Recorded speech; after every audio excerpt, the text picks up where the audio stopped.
Kalau korang tengah cari smartphone yang bajet bawah 600, ini smartphone yang aku boleh suggest.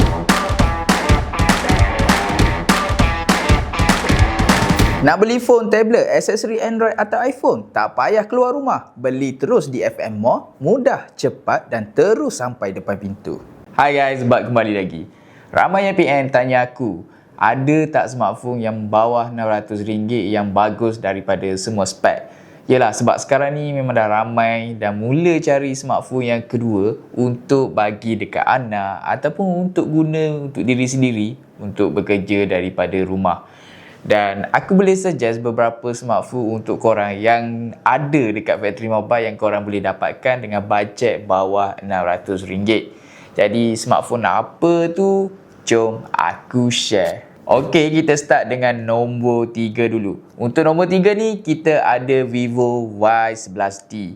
Kalau korang jenis guna phone untuk benda yang basic je, macam WhatsApp, call, scroll TikTok ataupun layan YouTube, smartphone ni memang sangat sesuai dan best untuk korang. UI dia pun ringan dan tak serabut, sesuai untuk korang yang tak nak pening kepala. Bateri dia pula jenis tahan lama, jadi kalau korang cas daripada pagi, boleh gunakan sampai tengah malam. Dan storage pun 128GB. So nak simpan gambar anak, gambar family, gambar kerja ataupun video-video memang cukup. Design dia memang nipis dan ringan, senang nak pegang, tak rasa berat. Pendek cerita, smartphone ni memang sangat sesuai untuk korang yang nakkan smartphone basic untuk anak, untuk student ataupun untuk jadikan smartphone yang kedua. Next ialah nombor 2, yang mana smartphone ni kita naik sikit dia punya spek. Kita ada Samsung A07. Yang ni aku suka sebab dia jenis phone yang memang steady dan konsisten. Kalau korang pakai lama pun dia tak banyak drama sangat lah. Dengan One UI Samsung, pengalaman dia memang smooth dan user friendly. Tak kira lah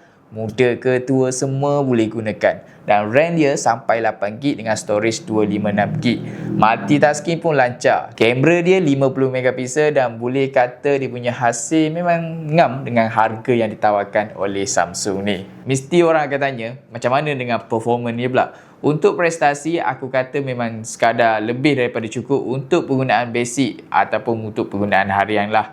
Kalau korang nak lenjang untuk heavy game ni tu mungkin kurang sesuai. Tapi kalau untuk game, kebanyakan game yang tersedia dengan ringan, memang boleh layan lah, tak ada masalah. Okey, sekarang kita masuk yang nombor 1 pula. Yang ni aku suggest sangat untuk korang. Kita ada Redmi 15. Yang ni memang aku boleh cakap king bawah RM600 sekarang. Kenapa? Sebab bateri dia 7000 mAh Pro. Bukan setakat tahan seharian, boleh pergi sehingga 2 hari kalau korang just gunakan untuk WhatsApp ataupun just untuk scrolling TikTok. Skrin pula dia 6.9 inci dengan 144Hz.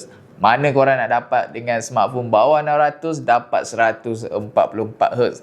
Sedangkan mid-range yang harga 1000 ke atas pun just start dekat 120Hz lagi. Untuk smartphone ni dia menggunakan Snapdragon 685. Bagi performance dia memang stabil dan laju berbanding dua smartphone tadi lah. Dan kamera dia 50MP dan boleh bagi hasil gambar yang cantik dan memuaskan.